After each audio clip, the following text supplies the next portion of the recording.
là pour la deuxième fois pour ces journées de formation et de sensibilisation par rapport au stress et la douleur abdominale au cours des examens sanctionnants, notamment le BEM et le bac.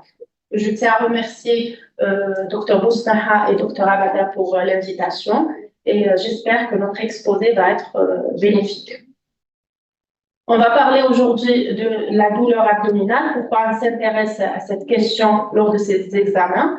La démarche diagnostique devant une douleur abdominale, on doit éliminer ce qui ne dérive pas de l'abdomen, poser le diagnostic positif et surtout un diagnostic étiologique qui va guider la prise en charge thérapeutique dans l'immédiat. L'idéal, c'est de ne pas déplacer le malade ou le candidat si cela n'est pas nécessaire.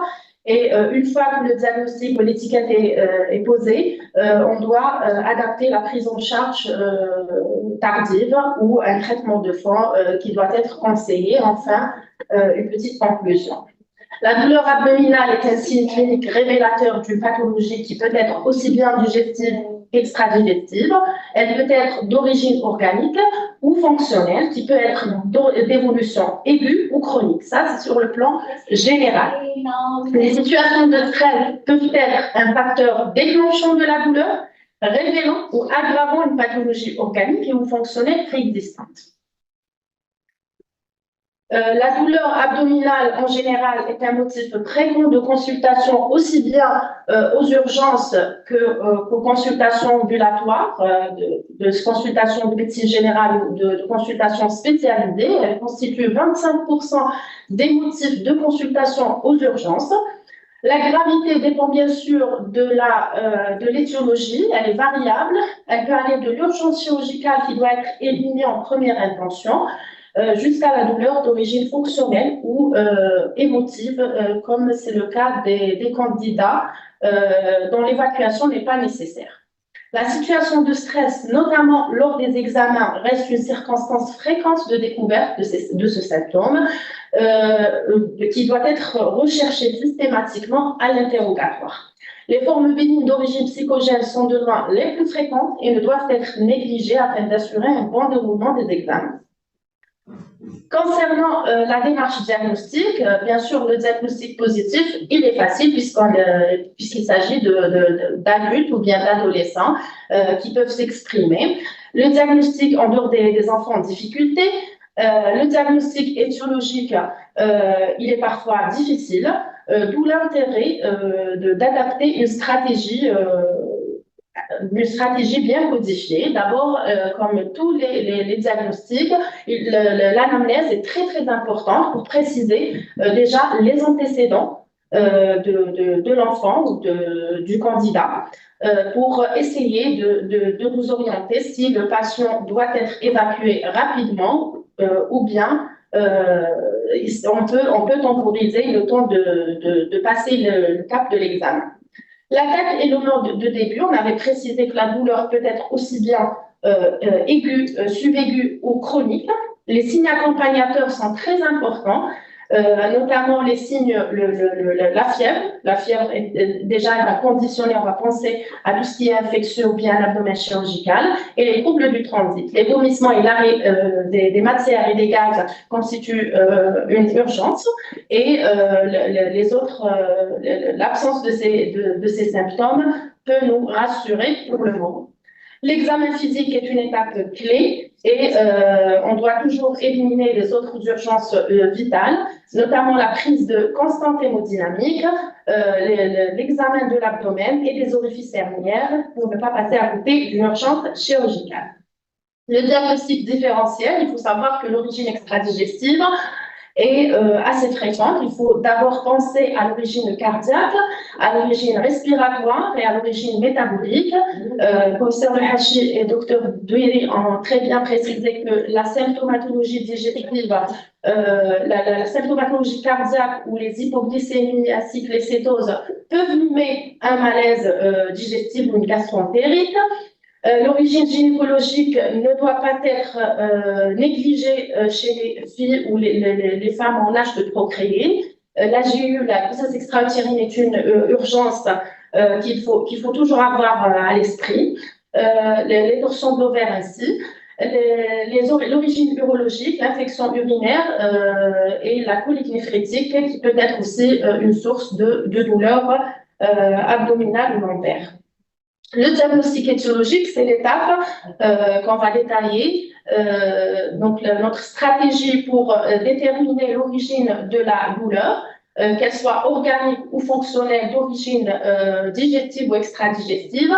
L'interrogatoire est très, très important pour préciser les différents antécédents. Les antécédents, bien sûr, personnels, médicaux ou chirurgicaux, et les antécédents familiaux, bien sûr, et les habitudes toxiques.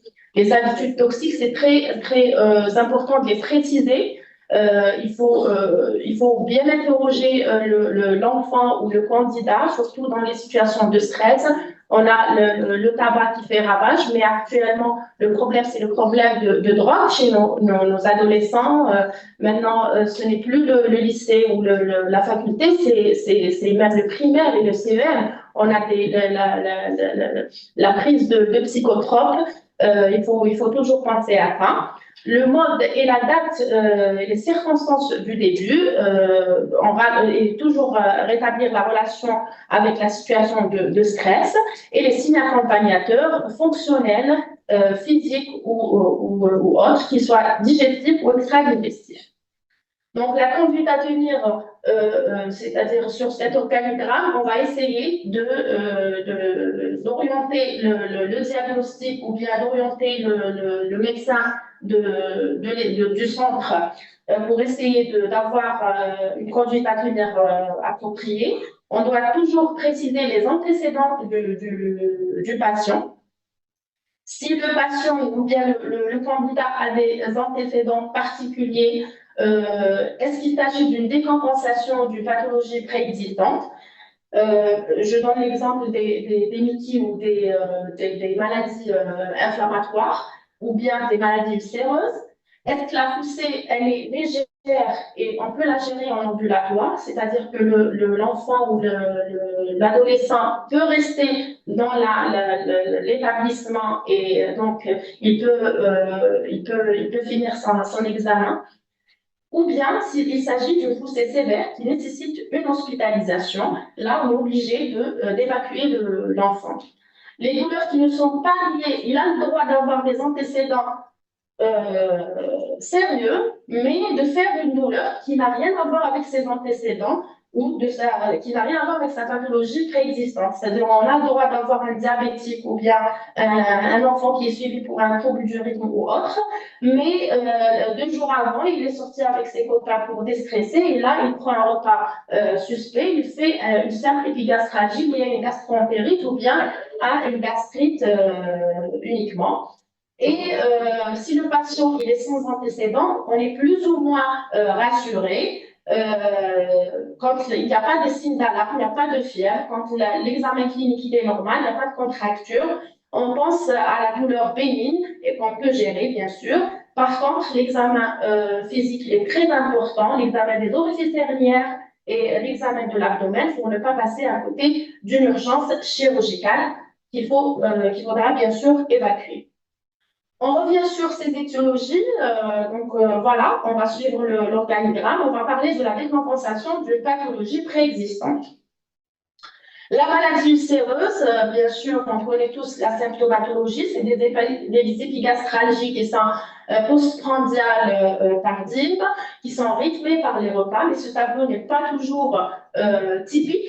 Surtout quand on a le phénomène d'automédication, on a la maman qui est à côté, elle a l'habitude d'utiliser les IPP, l'enfant il a plus de 15 ans, et bon, 2 jours, 3 jours ou bien le jour même, il se réveille avec une petite douleur, elle va lui donner un IPP qui peut soulager le malade, mais parfois la prise n'est pas correcte, c'est-à-dire au lieu de prendre l'oméprazole 30 minutes pour avoir un effet optimisé, il va le prendre après les repas et ça, c'est pas efficace, ça va réduire de son efficacité jusqu'à 70%. Le facteur déclenchant, le jeûne et le stress, là vient le rôle de l'interrogatoire. Donc, si l'enfant ou bien le candidat il a l'habitude de jeûner ou bien de rester c'est-à-dire un jeûne complet ou bien un jeûne intermittent, ils vous disent j'ai fait ce type de douleur au mois de Ramadan ou bien quand je ne mange pas. Ça, on pense à la douleur ulcéreuse. Et quand c'est soulagé par la prise d'aliments, bien sûr, les formes compliquées, il faut y penser devant une douleur qui est intense avec des signes d'irritation péritoniale.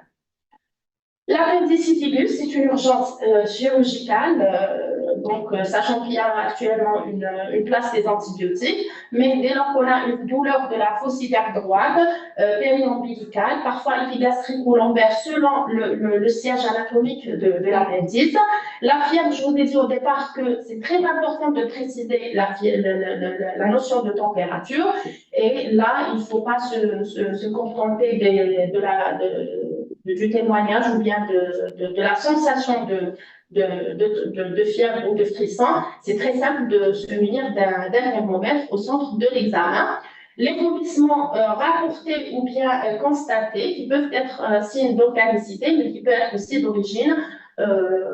d'origine psychogène, le trouble du transit qui soit à type de diarrhée ou de constipation, et enfin, on peut, si la symptomatologie évolue à bas bruit et que le patient ou l'élève ne se plaint pas de crainte de rater son examen, il va être courageux, et là, on peut aller sur une durée de 3-4 jours négligés, finir le dernier jour aux urgences par une péritonite ou bien un abcès appendiculaire. La poussée de Mickey, elle peut être aussi bien inaugurale que, c'est-à-dire chez un patient connu porteur d'une RCH ou bien d'une maladie de Crohn.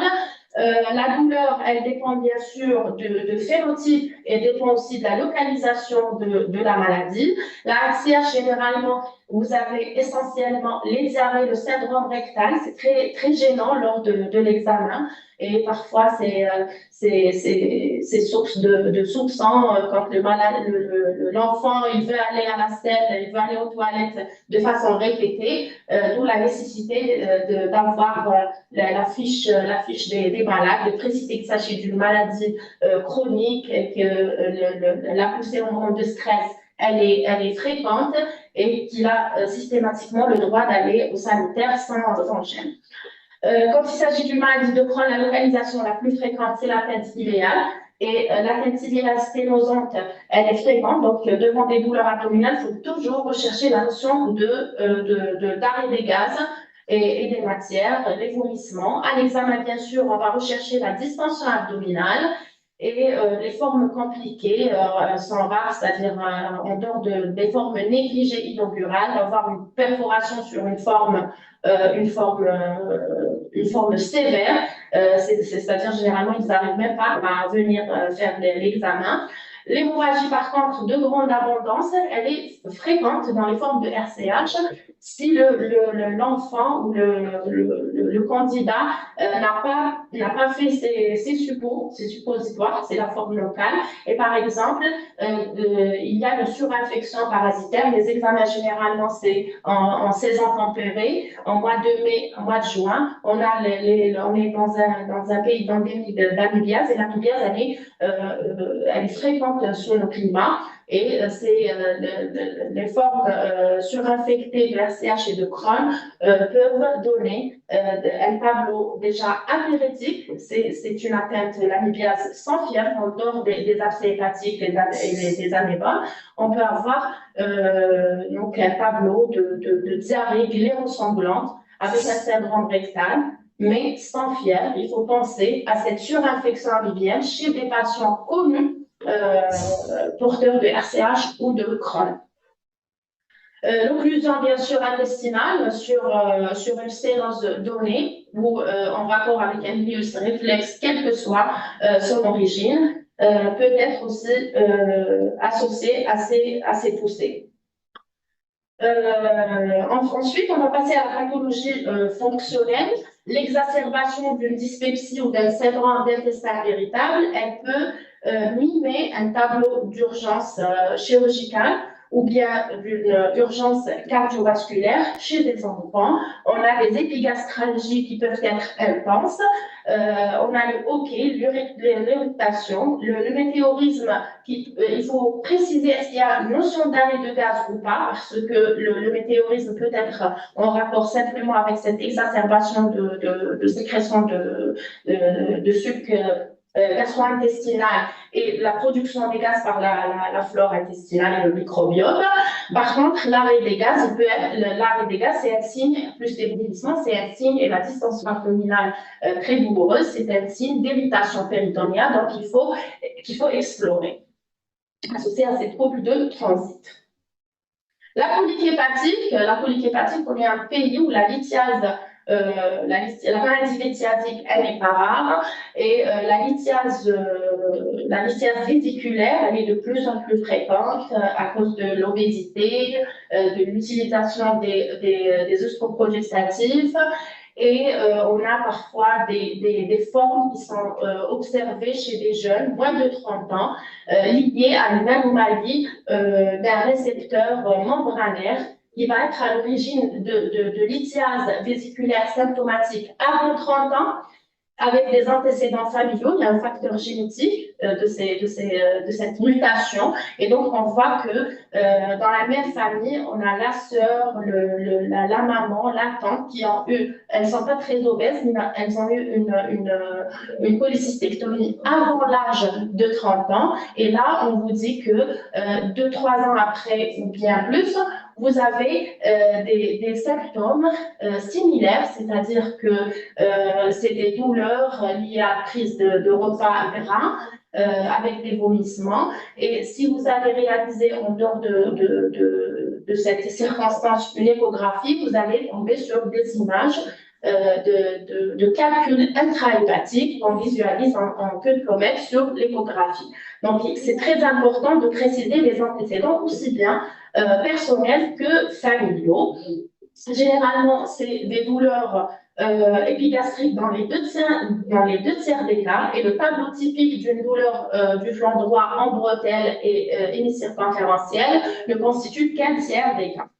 Le GAINA est très important à préciser. L'hémoglobinopathie aussi chez les enfants qui ont une notion de consanguinité, que ce soit une pathologie hématogène connue ou pas. Il faut chercher aussi les formes familiales, je vous ai dit, aussi bien pour tous ces hémoglobinopathies familiales, ou bien pour la forme de la lithiase intracanalaire qu'on appelle le LPAC. Les facteurs déclenchants, le jeûne, souvent, la crise de vésicule, c'est juste après Ramadan ou bien au moment de Ramadan. Le stress aussi, c'est un facteur, il y a les catécholamines et les différents enzymes et hormones qui vont stimuler la motricité. Et si le calcul il est enclavé dans le cystique, vous avez cette fameuse crise de vésicule. Et bien sûr, les formes compliquées de cholécystite et d'angiocolite, elle est très importante à identifier, aussi bien chez le patient sans antécédent, mais surtout chez le diabétique, chez le diabétique et chez les patients qui ont des drépanocytoses, parce qu'elle peut être à l'origine de crises véno-occlusives avec un foyer d'infection à base de BGM, donc elle peut être source de septicémie et de décès. Donc il ne faut pas négliger le terrain, c'est très important. C'est-à-dire si vous avez un subictaire et vous demandez est-ce que c'est une atteinte récente ou pas, il vous dit je suis suivi pour une anémie familiale, vous pensez que c'est pas très grave, mais si c'est ce même malade lié à l'hémolyse, il va développer des calculs et il va faire le premier jour une petite fièvre, un petit recul qui va passer inaperçu. 48 heures après, il revient, ou bien c'est par malchance, c'est au cours de l'examen, il va faire un pic de température, une douleur atroce, c'est une angiocolite, une septicémie à cause des parties digestives, donc il faut l'évacuer rapidement. L'antibiothérapie, elle doit être mise rapidement et il faut libérer ensuite la voie biliaire. Chez le diabétique aussi, il faut gérer cette situation parce qu'elle peut être pourvoyeuse de déséquilibre glycémique. La pancréatite aiguë, le tableau, je vous apprends rien du tout, c'est une épigastralgie atroce avec des vomissements. La position typique de chien fusil. Là, il faut chercher dans les antécédents la polycystectomie ou bien une simple lithiase vésiculaire chez le patient lui-même. La prise d'OH, la prise de toxicocine. Chez les patients jeunes, on a l'origine des pancréatites, c'est les pancréatites génétiques, dont la mucoviscidose est une cause qui n'est pas rare. Il faut chercher l'attaque respiratoire associée, les formes familiales et parfois les patients vous disent que j'ai une anomalie congénitale, une anomalie de morphologie, un pancréas divisant ou autre. Qui peuvent être source de crise de pancréatite. La prise de médicaments ou bien de toxiques juste avant l'examen, d'accord? Parfois, c'est des herbes médicinales qu'on ne connaît pas l'origine et là, ils viennent, une tante ou bien un homme qui a déjà essayé ça, il va ramener à son neveu, il va dire, prends ça, ça va te donner de la force. Et donc, il faut toujours chercher cette notion de crise de toxique ou bien d'herbe aussi bien pour les pancréatites que pour les hépatites non virales. C'est-à-dire que parfois, le tableau d'hépatite, c'est vrai que c'est surtout la série et l'ictère, mais parfois, au départ, on peut avoir des vomissements, syndrome pseudo-grippal, des douleurs abdominales.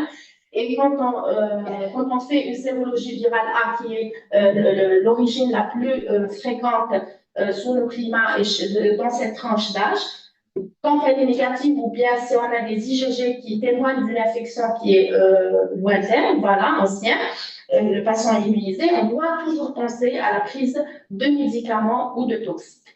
Pour les formes compliquées de pancréatite, c'est-à-dire s'il a traîné ça pendant 2-3 jours avec un tableau bruyant, la présence de cire, aussi c'est un signe de gravité, il faudrait évacuer rapidement l'enfant à une structure hospitalière. L'occlusion intestinale aiguë, qu'elle soit grypocolique, est une urgence chirurgicale qu'il faut donc reconnaître et traiter rapidement et évacuer l'enfant, il ne faut pas attendre. Le mécanisme, c'est soit une sténose, une strangulation ou bien une hypoxie. Bien sûr, ça commence par un début d'arrêt des matières et des gaz à des degrés variables selon le bloc, c'est-à-dire si on a une occlusion haute, vous allez avoir les vomissements et la déshydratation sur le premier plan. Si vous avez une sténose plus basse, colique, donc vous aurez l'arrêt des gaz qui est, et des matières qui est plus marqué. Le météorisme, bien sûr, le gargouillement à jeun et bien sûr cette chignole qui va montrer cette contracture. Il ne faut pas oublier d'examiner les orifices herniaires, surtout chez les garçons. On peut avoir des hernies congénitales et qui sont juste là silencieuses et ne pas omettre aussi la prise de drogue qui peut être source d'ischémie digestive et mésentérique. Enfin, la douleur d'origine psychogène, de loin la plus fréquente, heureusement, reste un diagnostic d'élimination. Il faut analyser le profil de l'enfant. C'est un enfant qui a un profil particulier. Il a déjà fait des malaises ou des attaques de panique lors des examens antérieurs ou bien des situations de stress. Les signes évocateurs, c'est cette crampe abdominale qui contraste avec un état général conservé, parfois une tachycardie et des sueurs, de la soif, une pollacurie, des tremblements, des tics et de la diarrhée motrice qui sont les signes typiques de la stimulation sympathique. Mais devant cela, il faut toujours éliminer le désordre métabolique et l'urgence cardio-respiratoire ou cardiovasculaire. La prise en charge thérapeutique, bien sûr, il ne faut pas passer à côté d'une urgence vitale ou bien pronostique.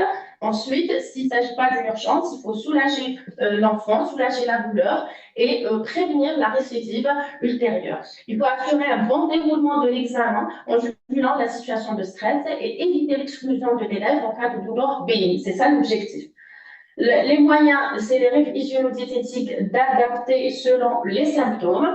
Les médicaments utilisés que vous devriez avoir au centre, ce sont les antispasmodiques, le spasfon, le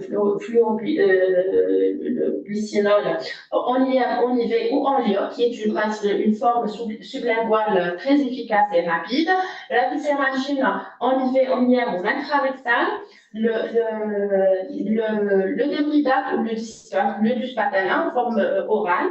Les antiémétiques, vous avez le primpéran, mais attention, s'il s'agit d'un neuroleptique, les complications extrapyramidales ne sont pas au maître.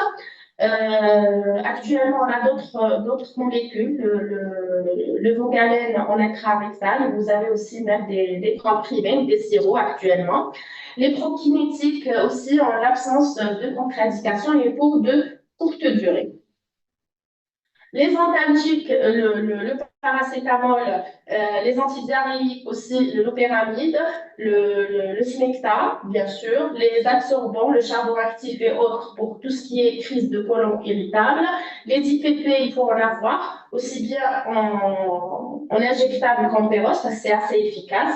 Et pour soulager le malade immédiatement, vous avez les antiacides qui ont un effet rapide par rapport aux IPP. Et bien sûr, en cas de constipation associée à certains types de côlon irritable, on peut avoir un enfant qui, le premier jour, il vient avec une douleur abdominale, une distension. Quand on pose la question, il n'a pas fait parce qu'il est stressé, il ne mange pas beaucoup, ou bien il prend que des sucreries et des boissons énergisantes, de la viande. Là, on met généralement la prise de fibres et d'eau. Ils sont tout le temps dehors, par exemple, dans les bibliothèques ou bien ensemble pour étudier. Et là, vous allez trouver qu'il s'agit simplement d'une constipation fonctionnelle et il suffit d'évacuer le fécal ou bien cette épargne aiguë pour soulager l'enfant. Et là, il faut maintenir ce traitement de constipation pendant une semaine ou 10 jours jusqu'à ce que l'épisode et l'examen passe. La prise en charge spécifique pour les pathologies organiques, les patients suivis pour une maladie intestinale chronique, on est obligé d'optimiser le traitement en situation de stress en cas de poussée minime pour éviter l'aggravation durant la période de l'examen.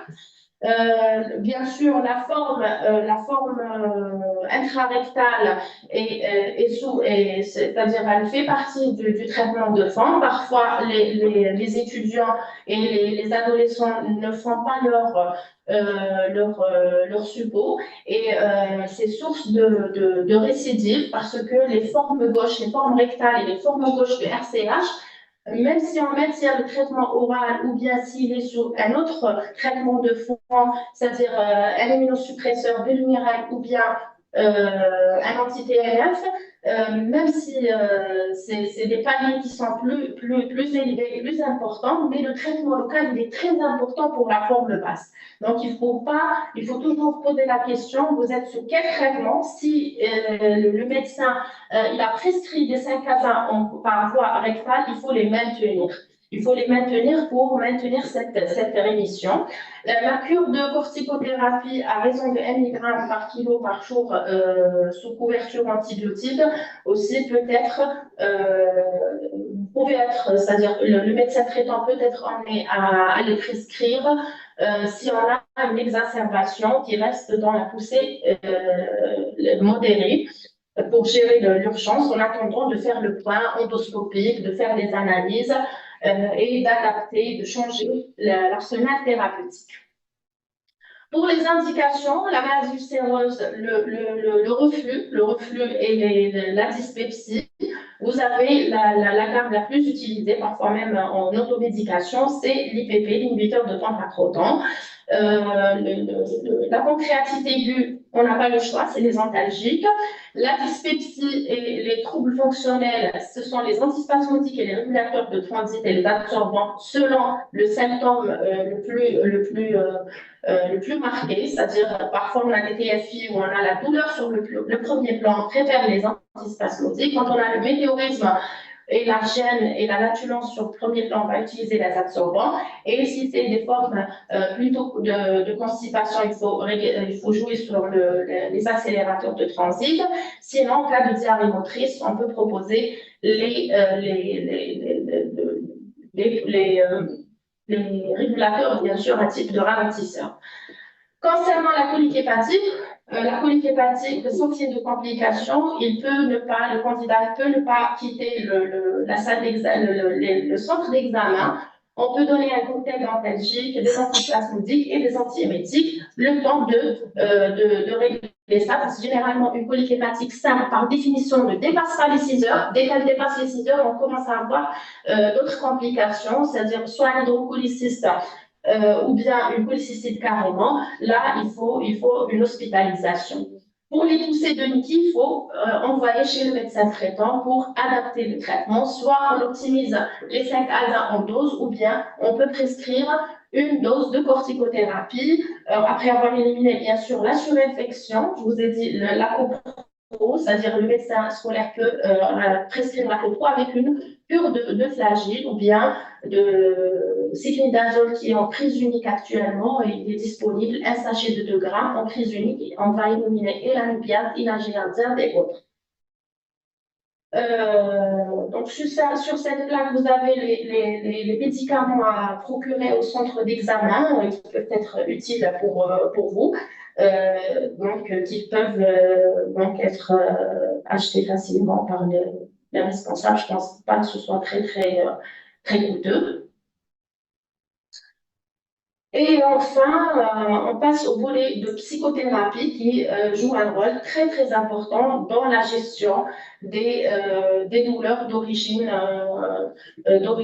psychogène, mais aussi la prise en charge des patients qui sont suivis pour maladies chroniques, surtout à l'âge de l'adolescence et à l'enfance. Si vous avez une Niki à un âge, par exemple, jeunes, c'est des formes généralement plus sévères, c'est des formes familiales plus sévères avec des complications et tout. J'ai pas aussi parlé des lésions anopérinéales chez les patients qui sont suivis pour maladie de Crohn, c'est-à-dire il peut faire un abcès anal ou bien une fistule et comme il est occupé par les études ou par la préparation, il va omettre la consultation et il continue à prendre son traitement, par exemple corticoïde ou bien immunosuppresseur ou bien biothérapie, qui est contre-indiqué lors d'un phénomène infectieux. Et là, il fait une douleur hyperalgique, des douleurs du périnée et un tableau bruyant. Et quand on examine, on trouve un abcès. Là, il faut arrêter, bien sûr, les traitements immunosuppresseurs. Il faut drainer rapidement l'abcès. S'il s'agit d'une fistule, on peut prescrire des antibiotiques. Ensuite, il va consulter son chirurgien après. On a le temps. Mais l'essentiel, c'est de ne pas garder le traitement immunosuppresseur avec un foyer infectieux. Voilà, la présence des psychologues reste indispensable dans les centres d'examen afin d'optimiser la prise en charge des candidats des différentes classes d'examen. En conclusion, le diagnostic positif de la douleur abdominale d'origine digestive est souvent clinique. On n'a pas besoin d'exploration et d'investigation pour le faire. La pathologie organique aiguë nécessite une prise en charge urgente, doit être reconnue par le médecin du centre d'examen afin d'accélérer la prise en charge qui va conditionner le pronostic. L'origine fonctionnelle et les poussées légères peuvent être gérées immédiatement au centre d'examen afin d'éviter l'exclusion du candidat de l'examen si décisif et sanctionnant. Et la prise en charge doit être pluridisciplinaire. Le soutien psychologique est de mise. Je vous remercie. J'aurais une remarque. C'est que si